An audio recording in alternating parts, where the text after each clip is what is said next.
Hello everyone, class में आपका स्वागत है। मैं करिश्मा गुप्ता आज आपके लिए एक नई वीडियो लेकर आई हूँ। अगर आपको ये वीडियो पसंद आए तो लाइक शेयर सब्सक्राइब ज़रूर कीजिएगा और बेल बटन दबाना ना भूलें ताकि आपको वीडियो टाइम टू टाइम मिलते रहे।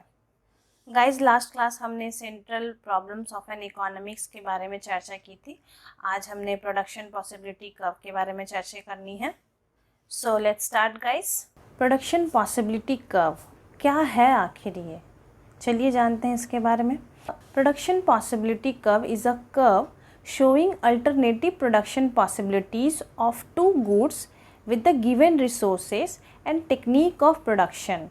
It is also called production possibility boundary और production possibility frontier. Production possibility curves में साथ साथ हम लोग दो कमोडिटीज़ का प्रोडक्शन कर सकते हैं, जो भी हमारे पास रिसोर्सेज अवेलेबल है और जो भी हमारे पास प्रोडक्शंस की टेक्निक हैं उनके साथ। मतलब एक तरह से हम लोग बोल सकते हैं कि ये एक संभावना है, एक पॉसिबिलिटीज़ है कि हम लोग साथ साथ दो कमोडिटीज़ का कैसे प्रोडक्शन करें और किस बेसिस पे करें। ये हमें प्रोडक्शन पॉसिबिलिटी कर्व से सीखने को मिलता है। इनके और भी बहुत सारे नाम हैं, इसलिए हम प्रोडक्शन पॉसिबिलिटी बाउंड्री के नाम से भी जानते हैं और प्रोडक्शन पॉसिबिलिटी फ्रंटियर के नाम से भी जानते हैं। बहुत सारे इकोनॉमिस्ट हैं इसे ट्रांसफॉर्मेशन लाइन और ट्रांसफॉर्मेशन कर्व भी कहते हैं। इट मीन्स कि प्रोडक्शन पॉसिबिलिटी कर्व के कितने नाम हुए? Production possibility boundary, production possibility frontier, transformation line और ट्रांसफॉर्मेशन कर्व। आगे देखते हैं। A producer with the given resources and given technology may have the choice to produce rice or wheat. If all the resources are used for the productions of wheat alone, then 100 lakh tons of wheat can be produced, and if all the resources are used for the productions of rice alone, then 40 lakh tons of rice can be produced. यहाँ पे एक example दिया हुआ है rice और wheat को लेकर के। इसे हम एक टेबल के माध्यम से समझते हैं। देखिए, इस टेबल में दो गुड्स हैं, वीट एंड राइस, दोनों लाख टन्स में दिए हुए हैं। तो प्रोडक्शन पॉसिबिलिटी कितने तरीके से और कितने क्राइटेरिया में संभव हम लोग देखेंगे। कैटेगरी ए के लिए 100 लाख टन्स है वीट में, बी के लिए 90 लाख टन्स है, सी के लिए 70 है, डी के लिए 40 एंड ई के लिए 0। उसी तरह से राइस में है, ए के लिए 0, बी के लिए 10 लाख टन्स, सी के लिए 20 लाख टन्स, डी के लिए 30 लाख टन्स एंड ई के लिए 40 लाख टन्स। इस टेबल से हम लोग क्या देखते हैं कि जब वीट का प्रोडक्शन 100 लाख टन्स हो रहा है, यहाँ पे वीट मैक्सिमम लेवल इसका 100 लाख टन्स है। रिसोर्सेज हमारे पास वीट के लिए 100 लाख टन से ज़्यादा नहीं है। तो जब हम लोग वीट का 100 लाख टन्स प्रोडक्शंस करते हैं तो उस केसेस में हम लोग देखते हैं कि राइस का प्रोडक्शंस कितना हो रहा है? 0 लाख टन्स। इट मीन्स कि हमारे पास जितना रिसोर्सेज है हम लोग सारा यूज़ जो है वीट के प्रोडक्शंस के लिए कर रहे हैं, तो हमारे पास उतना अवेलेबल रिसोर्सेज बचा ही नहीं है जिससे कि हम लोग राइस का प्रोडक्शन कर पाए। अब अगर हम लोग वीट का प्रोडक्शंस थोड़ा डिक्रीज़ करते हैं, बी में आते हैं, बी के केस में तो 90 लाख टन्स प्रोडक्शन हुआ। उस केस में राइस का क्या हुआ? 0 से थोड़ा बढ़ के कितना हुआ? 10 लाख टन्स। उसी तरह से सी में आए हम लोग, सी में देखें कि 70 लाख टन्स का प्रोडक्शन हो रहा है वीट के लिए, तो राइस कितना इंक्रीज़ किया? 20 लाख टन्स। डी में भी वही हुआ, 40 लाख टन्स अगर वीट का प्रोडक्शन हो रहा है तो राइस का 30 लाख टन्स। हम लोग इससे क्या देख रहे हैं हम लोग कि जैसे जैसे वीट का प्रोडक्शन डिक्रीज़ करते जा रहा है वैसे वैसे राइस का प्रोडक्शन इंक्रीज़ कर रहा है। ऐसा क्यों होता है? क्योंकि हमारे पास रिसोर्सेज क्या है? लिमिटेड है। हमारे पास ज़्यादा तो है नहीं जिससे हम लोग दोनों का प्रोडक्शंस कर सकें, तो इसलिए हमें एक का प्रोडक्शंस को ज़्यादा करना हो तो हमें दूसरे के प्रोडक्शंस को कम करना पड़ेगा। और एक अगर फुलर यूटिलाइजेशंस करना है एक कमोडिटीज़ का तो इट मीन्स कि दूसरे कमोडिटीज़ को हम लोगों को 0 लेवल पर करना पड़ेगा, क्योंकि सारा यूटिलाइजेशन हम लोग एक कमोडिटीज़ के प्रोडक्शंस के लिए कर रहे हैं तो हमारे पास रिसोर्स अवेलेबल नहीं है जिससे कि हम दूसरे गुड्स का भी प्रोडक्शंस करें। तो ए और ई एक्सट्रीम लिमिट वाले केसेस है जहाँ पर वीट का प्रोडक्शंस जब 100 लाख टन्स है तो वहाँ पर राइस का प्रोडक्शन 0 है। ई में देखिए जब वीट का प्रोडक्शन 0 हो गया इट मीन्स कि राइस का प्रोडक्शन फुलर यूटिलाइजेशन है यहाँ पे राइस का 40 lakh tonnes. I think table से क्लियर हो गया होगा। इसे हम ग्राफ के थ्रू भी समझ सकते हैं। आइए देखते हैं। यहाँ एक ग्राफ मेंशन किया हुआ है जिसमें एक्स एक्सिस पर राइस है और वाई एक्सिस पे वीट है, दोनों लाख टन्स में दिए हुए हैं। यहाँ पे बहुत सारे कैटेगरी हैं, A B C D F E, एक एक करके हम लोग देखेंगे। हम लोग ने टेबल के थ्रू पढ़ा था कि जब वीट का प्रोडक्शन 100 लाख टन्स हो रहा है, यानी कि कैटेगरी ए शो कर रही है 100 lakh productions of wheat, when the production of rice is 0, it means कि राइस का प्रोडक्शंस वहाँ नील है, क्योंकि जो भी अवेलेबल रिसोर्सेज हैं हमारे पास वो सारे राइस के प्रोडक्शंस के लिए यूज़ नहीं हो रहे हैं, वीट के प्रोडक्शंस के लिए यूज़ हो रहे हैं। तो हमारे पास रिसोर्सेज नहीं बचे हैं जिससे कि हम राइस का प्रोडक्शंस कर सकें। Similarly in the case of B, when the production of wheat is 90 lakh tons, the production of rice is only for 10 lakh tons.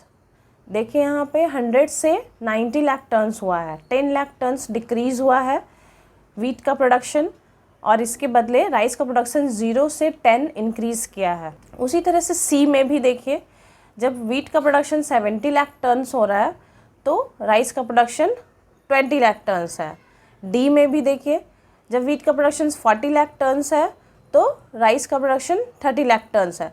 तो इससे हम लोगों को क्या समझ में आ रहा है कि जैसे जैसे वीट का प्रोडक्शन डिक्रीज़ कर रहा है वैसे ही राइस का प्रोडक्शन इंक्रीज़ कर रहा है। तो इससे हम लोगों को क्या समझ में आया कि हम लोग दो कमोडिटी का अगर एक साथ प्रोडक्शन करते हैं तो एक कमोडिटी को अगर हम लोग इंक्रीज़ करना चाहते हैं तो सिमिलरली हम लोग को दूसरे कमोडिटी को हम लोगों को दैट टाइम हम लोग को डिक्रीज़ करना पड़ेगा, क्योंकि रिसोर्सेज हमारे पास लिमिटेड है। We can't produce anything we want to produce, therefore we have to choose and balance, हम लोग को चूज़ करना पड़ता है। बट यहाँ पे दो ऐसे एक्सट्रीम लिमिट के केसेस हैं, ए और ई, जस्ट फोकस ऑन इट। ए में क्या है कि जब वीट का प्रोडक्शन फुल्ली हो रहा है, फुल्ली अवेलेबल रिसोर्सेज यूज़ कर रहे हैं हम लोग वीट के लिए, तो उस केस में राइस है 0। और ई के केसेस में देखिए कि जब राइस का प्रोडक्शन हम लोग पूरी तरह से कर रहे हैं, सारे रिसोर्सेज का यूज़ कर रहे हैं राइस के लिए, तो वीट का प्रोडक्शंस 0 है। ये दो एक से एक्सट्रीम लिमिट है जिससे ऊपर हमारा प्रोडक्शंस पॉसिबल नहीं है। तो ये हमारा प्रोडक्शन पॉसिबिलिटी कर्व था, और ये ए बी सी डी ई ये सारे को जोड़ देते हैं हम लोग, तो ये हमारा एक कर्व बनता है ए ई कर्व। ये हमारा प्रोडक्शन पॉसिबिलिटी कर्व है, इसको ट्रांसफॉर्मेशन कर्व भी कहते हैं और प्रोडक्शन पॉसिबिलिटी फ्रंटियर भी कहते हैं। ध्यान से देखिए कि यहाँ पे एक पॉइंट है पॉइंट एफ, जो कि ये कर्व के आउटसाइड है, इसलिए यहाँ पे लिखा हुआ है कि ये अनअटेनेबल कॉम्बिनेशन ऑफ आउटपुट। यहाँ पर कोई कॉम्बिनेशंस नहीं है वीट का राइस का। अगर यही पॉइंट ए ई के इनसाइड में अगर कोई पॉइंट होता तो वो हमारा अटेनेबल होता, इट मीन्स कि वीट और राइस का वहाँ पे कॉम्बिनेशन होता।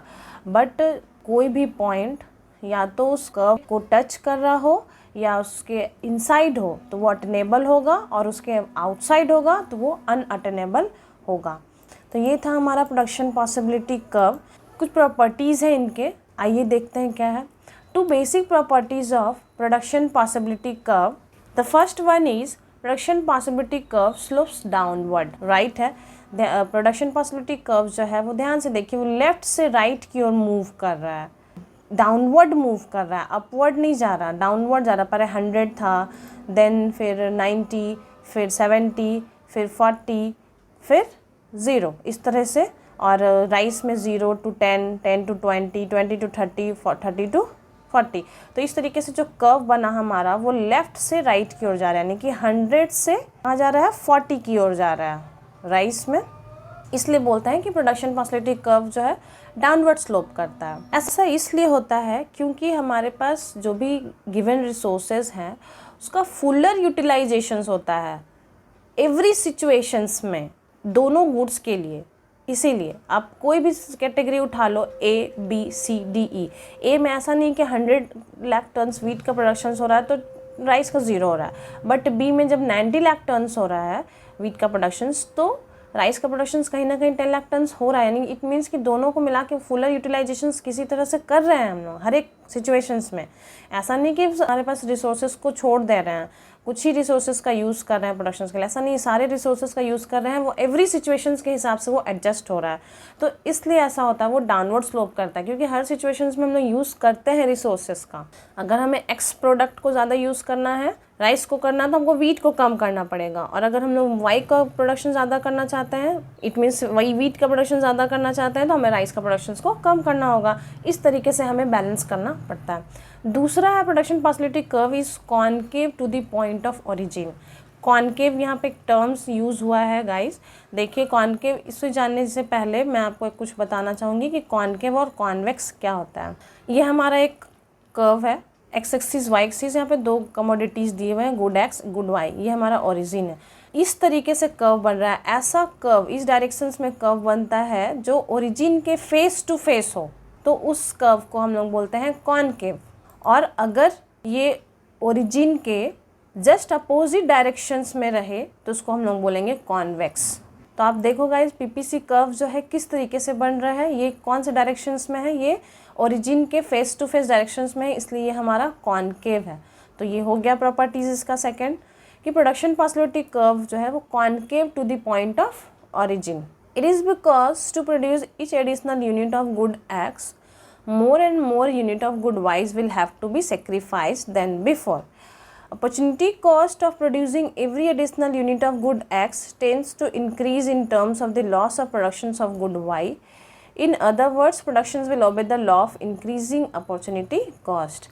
ऐसा क्यों होता है? क्योंकि पहले भी मैंने बताया है कि अगर एक कमोडिटी के एडिशनल यूनिट्स का अगर प्रोडक्शंस करना चाहते हैं हम, तो हमें दूसरे कमोडिटी को सेक्रीफाइस करना पड़ेगा, उसके कुछ एडिशनल यूनिट को हमें सेक्रीफाइस करनी पड़ेगी, जिससे कि हम लोग पहले वाले कमोडिटी के लिए कुछ प्रोडक्शंस एक्स्ट्रा कर पाएँ। तो जो हम लोग सेक्रीफाइस करते हैं ना गाइस दूसरे कमोडिटीज़ के लिए, वो हमारा अपॉर्चुनिटी कॉस्ट हो जाता है। अपॉर्चुनिटी कॉस्ट मतलब क्या, कि अवसर की कीमत, जो हमें अपॉर्चुनिटी मिली है उसको हम यूज़ नहीं कर पा रहे, उसके लिए हमें कीमत चुकानी पड़ रही है। दूसरे अपॉर्चुनिटी का जब यूज़ करते हैं तो जो छोड़े हम लोग, जो सेक्रीफाइस किए, वो हमारा क्या हुआ, अपॉर्चुनिटी कॉस्ट। तो यहाँ पर हम उन लोगों ने हर एक सिचुएशंस में एक का प्रोडक्शंस करने के लिए दूसरे को कुछ ना कुछ सेक्रीफाइस किया है। वीट को बढ़ाने के लिए राइस को सेक्रीफाइस किया है, राइस को बढ़ाने के लिए वीट को सेक्रीफाइस किया है। तो ऐसे ही हमारा चलता है। तो ये हुआ गाइस प्रोडक्शन पॉसिबिलिटी कर्व्स के कुछ प्रॉपर्टीज़। आज हमने क्या पढ़ा, प्रोडक्शन पॉसिबिलिटी कर्व्स के बारे में डिस्कशन की और उसकी प्रॉपर्टीज़ पढ़े। अगर इसमें कुछ डाउट हो तो आप मुझे कमेंट बॉक्स में टेलीग्राम के थ्रू पूछ सकते हो, जिसका लिंक डिस्क्रिप्शंस में दिया हुआ है।